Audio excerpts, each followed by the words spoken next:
Hi, my name is Scott. Welcome to the Herald Mysteries. And a brief introduction to me. I'm the author of the Herald Mysteries series. The first book is The Red Empire.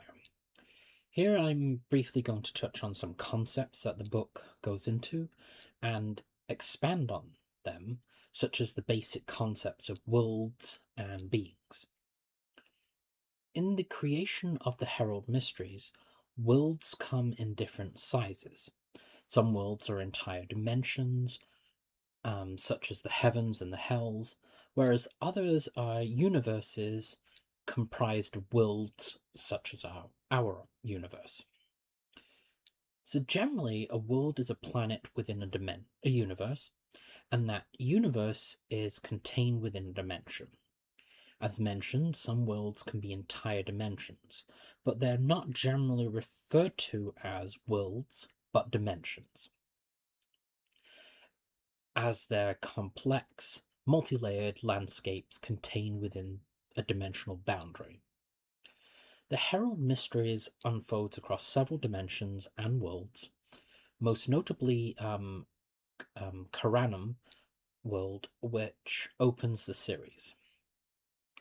Each world has generally unique attributes, such as Karanum doesn't have supernatural forces, but has echoes of their existence. This is something that William, who's the main protagonist, brings up, yet they still have mythologies such as the god Canum, who is a wolf god, and his opponent Draconis, a dragon god. They're echoes of a supernatural past, and it's briefly touched on what happened there to eradicate the supernatural forces.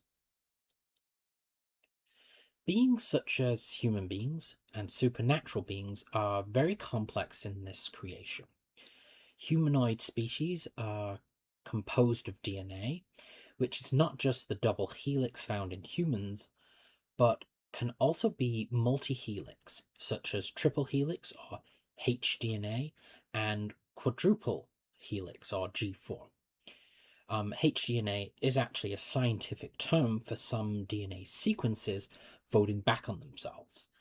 A quadruple helix or a G quadruplex is a structure found in things such as guanine.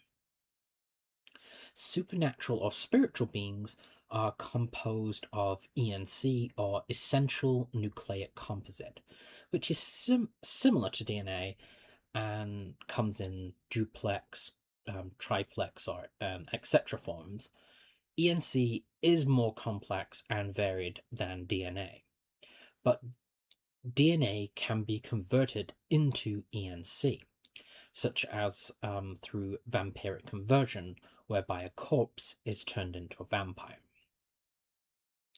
Human beings, or human-like entities that live across creation, are varied in form, and it's similar to convergent evolution. Entities, including supernatural beings, can evolve. One of the main evolutionary paths, especially discussed in the book, is the vampires. So some supernatural beings are subject to evolution, and this includes vampires. Before starting out as vampires, they were living entities. The earliest form of the vampiric legacies are a species known as the Ribamavri, and it first formed on the fiery world of Pathroston. The first They first evolved to live on the lava plains of this volcanic world. These were the Ribamavri Sucloso. But as the lava shrank and gave way to land and mountains, they lost their dominance over the landscape. And this led to two evolutionary subspecies, which is the Roscoso, or mountain or rock dwellers, and the Volnentros, who were the lowland or grass hill dwellers.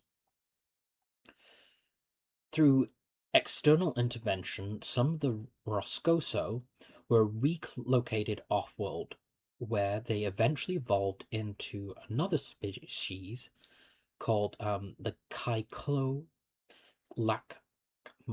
the Kyclolacma, who were much smaller than their evolutionary ancestors and were the first to drink blood, though they didn't do that to survive. The Ribamavri and the Kyclolacma were eventually scattered across many worlds, creating evolutionary subspecies. The next evolutionary path was a species known as the Taboractus, which were exceptionally strong and fierce. Now, each of the evolutionary paths that we go through do have subspecies. The Taboractus were fierce and strong, and they were that strong and a significant issue for the Halidrumans and the other legacies of magic that they consulted the Mineran to bring these creatures under control. The next evolutionary step was a species known as the Viricetaben, or the vampire. This is the first evolutionary step that required blood to survive. They were less fierce and strong than their ancestors, and there are many subspecies of the vampire. One of the most important is the Submina vulnessa, which had an atypical teeth structure. The vampire evolved into the Vericolum or the Vampiri, who were more humanoid and less powerful than their ancestors. The Vampiri eventually evolved into the Dynasotubia, or the Manus vampirus. Again, they are more humanoid than their ancestors and smaller. They are the first of the evolutionary chain to be nocturnal with a strong aversion to sunlight. Now that will carry over into the vampire. The Manus vampirus are the immediately evolutionary ancestor of the vampire. Now, there were two species of the Manus vampirus, which was Priorio and Submegaran. The Submegaran propagated by sexual reproduction, as did the Priorio. But the Priorio, they had a issue in that they had low fertility. But some of these Priorio developed injection glands that released a toxin into anything they attacked or their victims. This was their primary form of reproduction. The plasma Sangora primata, or the primal vampire, derived from the Manus vampirus Priorio.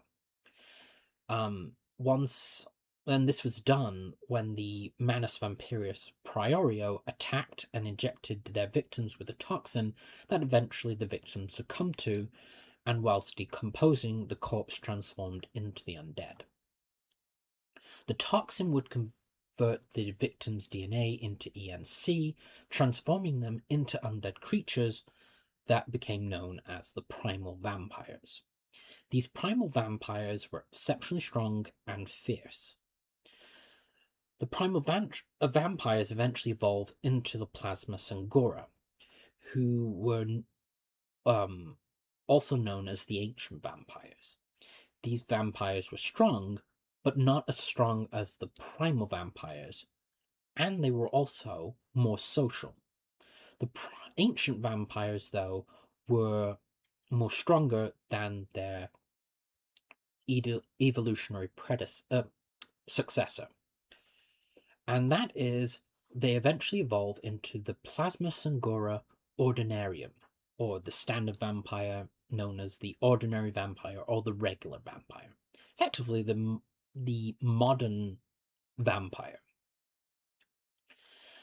Now, the Plasma Sangara don't just evolve into this ordinary vampire. They create other subspecies, such as the Plasmasangora cyrendra or the Cyaline vampires. There are two types of Cyaline vampires, which is the Plasmasangora cyrendra phaeron, or the faithful line. And there's also the Plasmasangora cyrendra blodate, or the bloodline. These vampire lineages are linked and dependent on the survival of their source of the bloodline or the faith line. With the faith line vampires, they always need to invest into a new master vampire, or they have to rise to such a position that they stand alone and become a master in themselves to start a new faith line. Another subspecies is the Plasmasangora anthoril, or the humanic vampire. Now, these are created via an exceptional circumstance and derived from a single ancient vampire. They have significant human characteristics such as reflections. Another subspecies is the Plasmasangora apochromacris, or the long-distance vampire, or the long-distance blood-sucking vampire. These vampires drink blood from a distance. They possess special gifts, such as turning themselves into mist, or blending in with shadows. And they are generally ranked by strength, with the stronger ones being capable of drinking blood, even without the victim being weakened.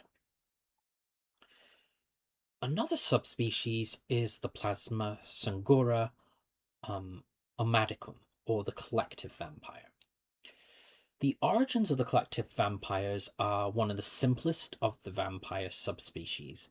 The collective vampires were born from the union of two master vampires, the ancient vampire Lorcan and his counterpart Loxana. These vampires are structured hierarchically. The collective is either governed by a queen or a king.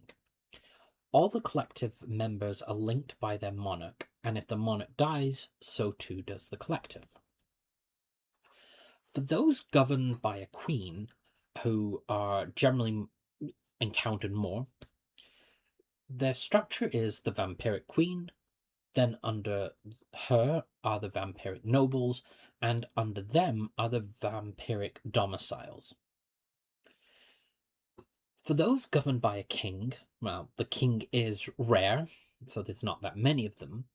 The structure is the vampiric king, the vampiric noble, but also on this noble level is vampiric knights. Now, under the vampiric nobles are the vampiric domiciles.